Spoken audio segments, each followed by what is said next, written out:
नमस्कार मित्रांनो, आपण बघणार आहोत मार्केटिंग इन्फॉर्मेशन सिस्टम अर्थात विपणन माहिती पद्धती. मित्रांनो, आजची स्पर्धात्मक बाजारपेठ जर आपण पाहिली तर उद्योजक आणि विक्रेते यांना आपल्या व्यवसायाची यशस्वी वाटचाल सुरू ठेवण्यासाठी वेगवेगळे व्यावसायिक निर्णय हे अचूकपणे घ्यावे लागतात. उत्पादन आणि वितरण ही उद्योग संस्थेची दोन महत्त्वाची कार्ये आहेत आणि ती एकमेकांना पूरक देखील आहेत. आजच्या स्पर्धात्मक परिस्थितीत जर बाजारपेठेत एखादं उत्पादन आपल्याला यशस्वी करायचं असेल तर त्या उत्पादकानं बदलत्या परिस्थितीचा अभ्यास करून फायदा घेतला पाहिजे. विपणन क्षेत्रात स्पर्धा ही आज अपरिहार्य झालेली आहे. स्पर्धेला तोंड कसं द्यायचं याचा विचार विपणन व्यवस्थापकांना सतत करावा लागतो. आज असंख्य ग्राहक आहेत, व्यापक अशी बाजारपेठ आहे, जागतिकीकरण झालेलं आहे, खुली अर्थव्यवस्था आहे, असंख्य उत्पादनं जी आपल्या उत्पादनासारखेच उत्पादन बाजारात पुरवत आहे अशी उपलब्ध आहेत. यामुळं ग्राहकांच्या अपेक्षेप्रमाणे त्यांना वस्तू कमी किमतीत दर्जेदार वस्तू विकणं ही एक कठीण गोष्ट झालेली आहे. विपणनाची सुरुवात ही उत्पादनाचं नियोजन, विश्लेषण आणि नियंत्रण यांच्यामधून होते. उत्पादनाचं स्वरूप काय आहे, त्याची किंमत किती आहे, वितरण व्यवस्था कशी आहे आणि त्याची विक्रय वृद्धी कशी काय आहे, या 4 विपणन विषयाबाबत व्यवस्थापकानं निर्णय घेणं हे अत्यावश्यक असतं. माहिती हा या निर्णयांचा आधारभूत स्रोत असतो. त्यामुळं दर्जेदार आणि विश्वासार्ह माहिती जर आपल्याला मिळाली तर त्यावर आधारित असे निर्णय घेऊन उद्योजक आपल्या व्यवसायामध्ये यशस्वी होऊ शकतो. मित्रांनो, ही अशी माहिती मिळवण्याची जी पद्धत असते त्यालाच विपणन माहिती पद्धत असं म्हटलं जातं. विपणन माहिती ज्या वेळेला आपण म्हणतो तेव्हा त्याच्यामध्ये विविध प्रकारची आकडेवारी, वेगवेगळे अभिप्राय, अंदाजपत्रकं, बाजारपेठेमधले बदल या गोष्टींचा समावेश होतो. आपल्याच उद्योग संस्थेतून आतमधली किंवा अंतर्गत आणि बहिर्गत मार्गातून मोठ्या प्रमाणावर माहिती उपलब्ध होत असते. अशा माहितीची विशिष्ट उद्दिष्टानं केलेलं संकलन, नियोजन करून तिचा केलेला उपयोग आणि निर्णय घेण्याच्या प्रक्रियेतला तिचा वापर या सगळ्या गोष्टींनाच विपणन माहिती पद्धती अर्थात मार्केटिंग इन्फॉर्मेशन सिस्टीम किंवा शॉर्ट फॉर्ममध्ये ज्याला MIS असं म्हटलं जातं ती होय. आपण ज्यावेळी विपणन माहिती पद्धतीच्या व्याख्येबद्दल बोलतो तेव्हा एक व्याख्या आपल्या पटकन निदर्शनास येते, ती अशी की विपणनातल्या विविध निर्णय घेण्याकरता माहितीचं नियमितपणे संकलन, नियोजन, विश्लेषण आणि सादरीकरण करण्याच्या पद्धतींचा संच म्हणजे विपणन माहिती पद्धत होय. या व्याख्येमध्ये वेगवेगळी कामं कोणती केली जातात विपणन माहिती पद्धतीत त्या अनुषंगानं त्या कामांचा संच म्हणजे विपणन माहिती पद्धत अशी विपणनाची व्याख्या केली. कोणती कामं त्यामध्ये आहेत? माहितीचं संकलन आहे, नियोजन आहे, विश्लेषण आहे आणि सादरीकरण आहे. या प्रत्येक गोष्टीच्या ज्या पद्धती आहेत त्या विचारात घेण्यात आलेल्या आहेत. दुसरी जी व्याख्या आहे ती अशी आहे की विपणन संदर्भातल्या अचूक निर्णय घेण्यासाठी नियोजनपूर्वक सतत विपणन माहिती मिळवणं, तिचं विश्लेषण करणं, त्याची पद्धतशीर मांडणी करणं, यामध्ये येणाऱ्या यंत्रणेलाच विपणन माहिती पद्धत असं म्हणतात. ही व्याख्या जर आपण बघितली तर त्याच्यामध्ये काय सांगितलं आहे, तर त्याच्यात सांगितलं आहे 3 गोष्टी: माहिती प्राप्त करणं, तिचं विश्लेषण करणं आणि पद्धतशीरपणे मांडणी करणं. याच्यासाठी जी यंत्रणा उपयोगात येते, वापरली जाते, त्याला म्हटलं जातं विपणन माहिती पद्धती. मित्रांनो, या व्याख्यांवरून विपणन माहिती पद्धतीची काही वैशिष्ट्ये आपल्याला सांगता येतील. ठळक वैशिष्ट्ये जर आपण बघितली तर त्याच्यामधलं पहिलं आहे सातत्याने चालणारी प्रक्रिया, दुसरा आहे विभागांमध्ये समन्वय आणि सुसूत्रता. तिसरा आहे माहितीचं मूल्यमापन. चौथं आहे माहितीचं सादरीकरण. पाचवं आहे अत्याधुनिक तंत्रांचा उपयोग. आणि सहावं आहे माहितीचं अद्ययावतीकरण. मित्रांनो, ज्यावेळी आपण ही वैशिष्ट्य पाहतो त्यावेळी आपल्या लक्षात येतं की विपणन माहिती पद्धती ही किती व्यापक आहे, ती कशी उपयोगाची आहे. पहिलं वैशिष्ट्य आपण बघूया, सातत्याने चालणारी प्रक्रिया. मित्रांनो, ज्यावेळी आपण विपणन माहिती पद्धती म्हणतो त्यावेळी विपणन माहिती आणि तथ्य ही सातत्यानं मिळवणं किंवा त्यांचं संकलन करणं हा विपणन माहिती पद्धतीचा आधार आहे. नवीन येणारी माहिती ही सातत्यानं आपल्या यंत्रणेत समाविष्ट करून घ्यावी लागते, कारण अंतर्गत पर्यावरण आणि बहिर्गत पर्यावरण जे आपल्या व्यवसायाचं आहे तिथे सतत काही ना काही घटना घडत असतात, बदल होत असतात. ह्या बदलांचे अपडेट्स, या घटनांचे अपडेट्स आपल्या विपणन माहिती पद्धतीमध्ये सातत्यानं आपल्याला मिळवावे लागतात, त्यांचा ॲनालिसिस करावा लागतो आणि ती माहिती आपल्या विपणन माहिती पद्धतीत समाविष्ट करून घ्यावी लागते. मित्रांनो, विपणन माहिती पद्धतीचं दुसरं वैशिष्ट्य आहे ते म्हणजे विभागांमध्ये समन्वय आणि सुसूत्रता. मित्रांनो, विपणन माहिती पद्धत ही यशस्वीपणे जर आपल्याला राबवायची असेल, कार्यान्वित करायची असेल, तर अशा वेळी उद्योगाच्या विविध विभागांमध्ये सुसूत्रता आणि समन्वय असणं हे अत्यंत आवश्यक आहे. अधिकारी वर्ग, तज्ज्ञ मंडळी यांच्यात सुद्धा माहिती वापरण्याबद्दल समन्वय असावा लागतो. एखादा उद्योग जर आपण घेतला तर त्यात अनेक विभाग असू शकतात. खरेदी विभाग असतो, विक्री विभाग असतो, उत्पादन विभाग असतो, आर्थिक किंवा वित्तीय विभाग असतो, विक्री विभाग असतो, विक्रयोत्तर सेवा देणारा विभाग असतो, जाहिरात किंवा विपणनाचा विभाग असतो. या वेगवेगळ्या विभागांना वेगवेगळ्या प्रकारची माहिती लागत असते. विपणन माहिती पद्धत ती माहिती पुरवत असते. त्यामुळे कोणत्या विभागानं कोणती माहिती वापरायची, कशी वापरायची, कोणत्या विभागापर्यंत कोणती माहिती पोचवायची, या सगळ्यामध्ये एक समन्वय सर्व विभागांचा असला पाहिजे आणि सुसूत्र अशी ती यंत्रणा असली पाहिजे. तिसरं महत्त्वाचं जे वैशिष्ट्य असतं विपणन माहिती प्रणालीचं किंवा विपणन माहिती पद्धतीचं ते म्हणजे माहितीचं संस्कारण आणि जतन.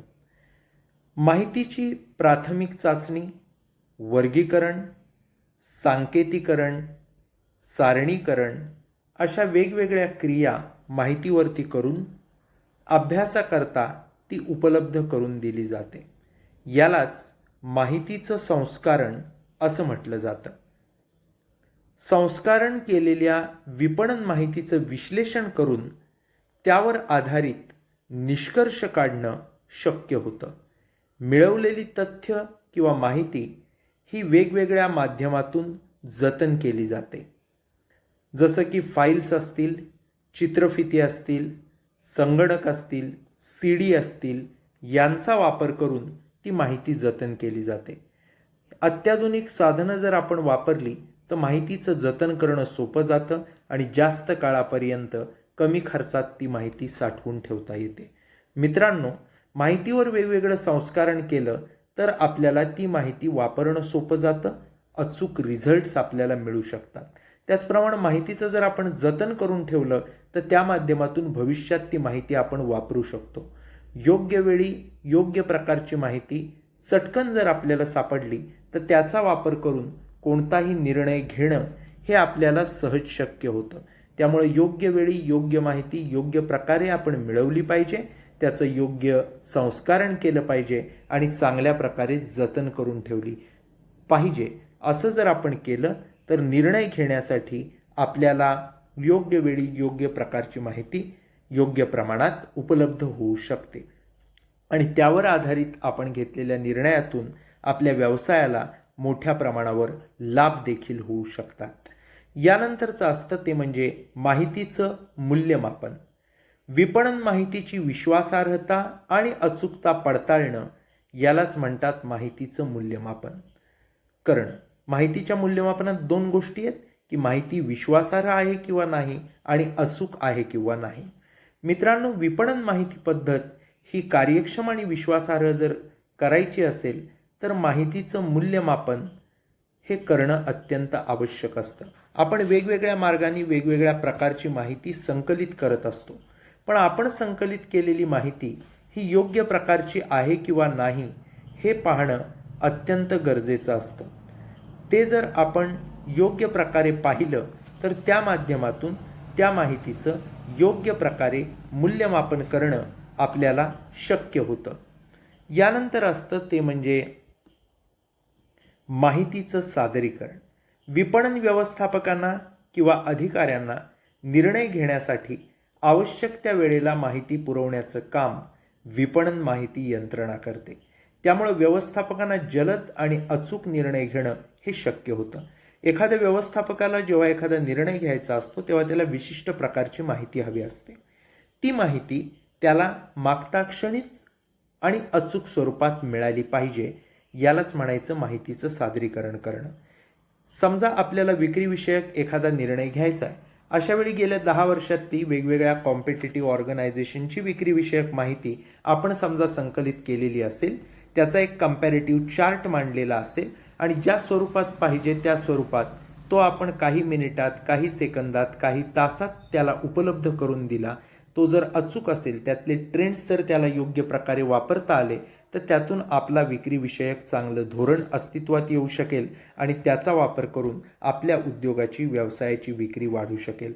म्हणजेच माहितीचं सादरीकरण करणं हे देखील अत्यंत आवश्यक असतं. याच्यानंतरचं जे असतं ते म्हणजे अत्याधुनिक तंत्राचा वापर. विपणन माहिती यंत्रणा ही गतिमान असते, कार्यक्षम असते आणि तसं होण्यासाठी आधुनिक तंत्र आणि यंत्र यांचा वापर करणं आवश्यक असतं. माहितीचं संकलन आणि विश्लेषणासाठी नवीन तंत्र पद्धत ही नेहमी उपलब्ध होत असते. तंत्रज्ञ, प्रशिक्षित अभियंते यांची मदत विपणन माहिती यंत्रणेत घेतली तर त्यावर होणारा खर्च देखील वाढण्याची शक्यता असते. विपणनाला जी माहिती एकत्रित करायची असते, संकलित करायची असते, त्यासाठी आधुनिक तंत्राचा वापर केला जाऊ शकतो. जसं की आपण पूर्वीच्या काळी जी माहिती लिखित स्वरूपात घेत होतो, झेरॉक्स काढून घेत असतो, त्याऐवजी आता आपण स्कॅनिंग करून ती माहिती घेऊ शकतो. वेगवेगळ्या सॉफ्ट कॉपीजच्या रूपात ती जतन करू शकतो. ॲनालिसिस करण्यासाठी वेगवेगळी सॉफ्टवेअर्स वापरू शकतो. या माध्यमातून अनेक आधुनिक तंत्र आपण वापरू शकतो. याचा वापर केल्यामुळं आपला वेळ वाचू शकतो, पैसा वाचू शकतो, अचूक रिझल्ट्स आपल्याला मिळू शकतात. मात्र हे सारं करत असतानाच त्याच्यावर होणारा खर्च देखील मोठ्या प्रमाणात वाढत असतो. त्यामुळं आधुनिक तंत्र वापरत असताना त्या माहितीची उपयोगिता किती आहे हे आपल्याला विचारात घ्यावं लागतं आणि जर ती खरंच उपयोगी असेल तेवढी तर अत्याधुनिक तंत्र वापरून देखील आपण ती संकलित करू शकतो, त्यावर प्रक्रिया करू शकतो. त्यानंतरचं असतं ते म्हणजे माहितीचं अद्ययावतीकरण. कालमानानुसार उपलब्ध माहितीमध्ये आवश्यक ते बदल करणं, तिचा दर्जा राखणं हे गरजेचं आहे. समजा 25 वर्षापूर्वीची एखादी विक्रीची माहिती असेल आणि ती आज कालबाह्य झालेली असेल तर अशावेळी ती आपण आपल्याकडे ठेवता कामा नये. पण एखादी माहिती जरी फार जुनी असेल परंतु आपल्याला भविष्यात निर्णयासाठी लागणार असेल तर ती योग्य स्वरूपात आपल्याला ठेवली पाहिजे. पूर्वीच्या काळी अनेक माहितीच्या हार्ड कॉपीज आपल्याकडे असतील तर त्या आता सॉफ्ट कॉपीत रूपांतरित केल्या पाहिजेत. वेगवेगळ्या सॉफ्टवेअरमध्ये त्या अपलोड केल्या पाहिजेत. निर्णय घेण्यासाठी, ॲनालिसिस करण्यासाठी योग्य फॉर्म्युलांचा वापर करून त्याचं पृथक्करण केलं पाहिजे आणि त्या अशा स्वरूपात मॅनेजरना दिल्या पाहिजेत की त्यांना योग्य प्रकारे वापरता येतील, त्यांचा वापर करून त्यांना योग्य प्रकारचे निर्णय करता येतील. त्यामुळे जेव्हा आपण विपणन माहिती पद्धतीची वैशिष्ट्य म्हणतो तेव्हा मध्ये येतात की ती एक सतत चालणारी प्रक्रिया आहे. वेगवेगळ्या विभागांमध्ये समन्वय आणि सुसूत्रता असायला पाहिजे. माहितीचं संस्करण आणि जतन करता आलं पाहिजे. माहितीचं योग्य मूल्यमापन केलं पाहिजे. माहितीचं सादरीकरण करता आलं पाहिजे. अत्याधुनिक तंत्र वापरली पाहिजेत आणि माहितीचं अद्ययावतीकरण देखील केलं पाहिजे. मित्रांनो, यानंतर जे आपण बघणार आहोत ते म्हणजे विपणन माहिती पद्धतीचे घटक. विपणन माहिती पद्धतीचं कार्य हे मिळणारी माहिती आणि उपलब्ध होणारी आकडेवारी यांच्यावर आधारित असतं. वेगवेगळ्या उपपद्धती आणि घटकांमधून ही माहिती उपलब्ध होत असते. विपणन माहिती घटकांची कल्पना जर आपल्याला घ्यायची असेल तर त्यामध्ये प्रामुख्यानं 4 घटकांचा समावेश होतो. एक असते अंतर्गत विपणन माहिती, दुसरी असते बहिर्गत विपणन माहिती, तिसरं असतं विपणन संशोधन आणि चौथं असतं विपणन माहिती विश्लेषण. पहिला मुद्दा आपण बघूयात, विपणनाच्या अंतर्गत विपणन माहिती. अंतर्गत विपणन माहिती हा विपणन माहिती यंत्रणेचा एक महत्त्वाचा घटक आहे. आपल्या व्यवसायांतर्गत विविध माहिती, लेखे, वित्तीय अहवाल, विभागीय अहवाल यांच्यामधून मिळते. ही सर्व माहिती अत्यंत कमी खर्चात आणि अल्प वेळेत उपलब्ध होते. विपणन व्यवस्थापक या माहितीचा वापर त्यांच्या निर्णय प्रक्रियेमध्ये करत असतात.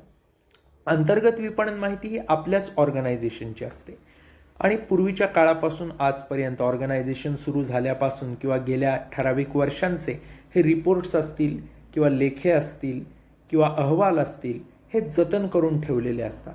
पण ते अशा स्वरूपात आपण ठेवले पाहिजेत की निर्णय प्रक्रियेमध्ये ज्यावेळी त्यांची गरज भासेल तेव्हा लगेच आणि ज्या स्वरूपात ते लागतील त्या स्वरूपात ते आपल्याला उपलब्ध होतील, अशा प्रकारे त्यांची रचना करून ठेवलेली असली पाहिजे. त्यामुळं निर्णय प्रक्रियेत ते जसे लागतील तसे आणि तेव्हा चटकन आपण ते वापरू शकतो आणि त्यांच्या मदतीनं अचूक निर्णय घेऊ शकतो. दुसरं जे असतं ते म्हणजे बहिर्गत विपणन माहिती.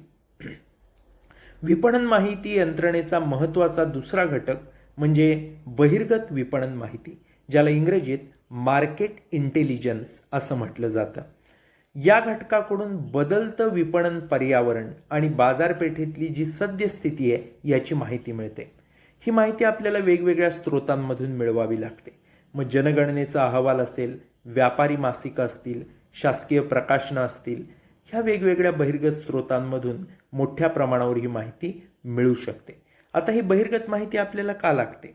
तर एखाद्या प्रदेशाची लोकसंख्या किती, ठराविक वयोगटातले लोक किती आहेत, या आधारावर कोणत्या प्रोडक्टचं प्रमोशन आपल्याला कोणत्या एरियात करायचं हे आपण ठरवू शकतो. एखादा टार्गेट ग्रुप निश्चित जो आपण केलेला असेल त्याला आपण वस्तू विकू शकतो.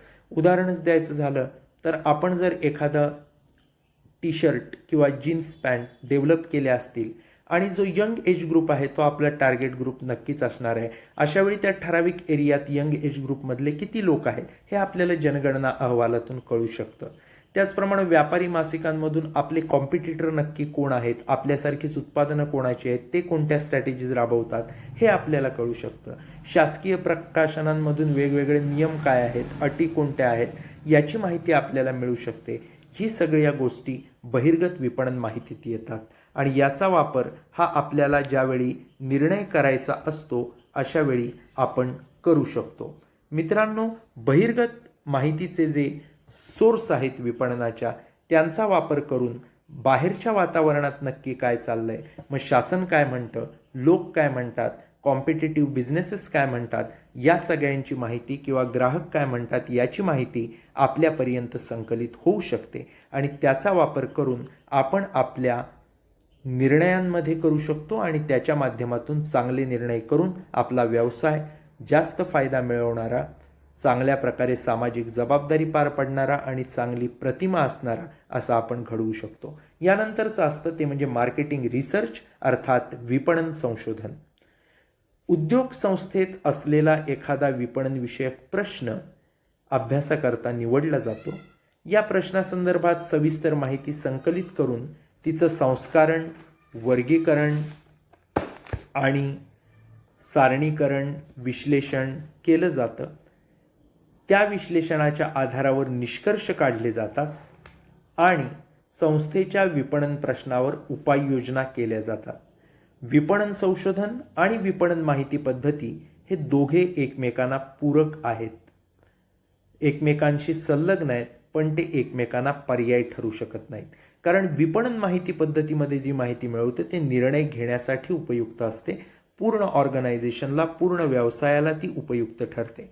या उलट विपणन संशोधनामध्ये एखादा प्रॉब्लेम घेतला जातो. उदाहरणार्थ एक्स प्रॉडक्टची विक्री का होत नाही आहे किंवा कमी का होते, याला काय कारण आहेत. आपण किंमत जास्त ठेवले पाहिजे, तो दर्जा ठेवला नाही आहे, आपण प्रॉफिट जास्त आकारतोय, कॉम्पिटिटर्सची काय स्ट्रॅटेजी आहे, की नक्की कोणत्या कारणामुळं आपलं पर्टिक्युलर प्रॉडक्ट योग्य प्रमाणात विकलं जात नाही आहे.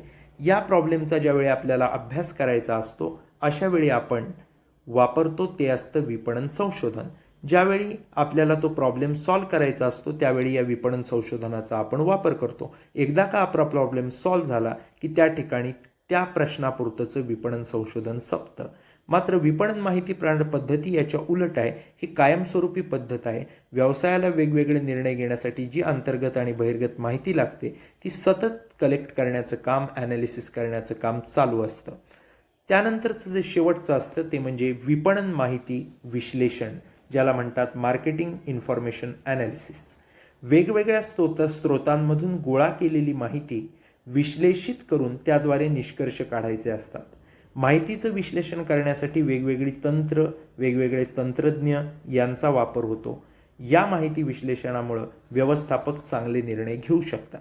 आता समजा आपल्याला एखादं नवीन प्रॉडक्ट डेव्हलप करायचं असेल तर अशा प्रकारचं प्रॉडक्ट कोणकोणत्या कंपन्यांनी डेव्हलप केलं आहे, त्यांना ते डेव्हलप करायला कितपत खर्च आला आहे, त्यातून त्यांना रिटर्न्स किती मिळाले आहेत, त्या प्रोडक्टमधून त्या नफ्यात आहेत की तोट्यात आहेत, त्यांनी किती मार्केट कॅप्चर केलं आहे, खरंच अशा प्रकारचं प्रॉडक्ट डेव्हलप करून त्या कंपन्यांच्या विकासाला चालना मिळाली आहे का, याचा ॲनालिसिस आपण त्यांची आकडेवारी, त्यांची तथ्य यांचा ॲनालिसिस करून त्या आधारे निर्णय घेऊन आपण असं प्रोडक्ट भविष्यात डेव्हलप करायचं किंवा नाही यासंबंधीचा निर्णय आपण घेऊ शकतो.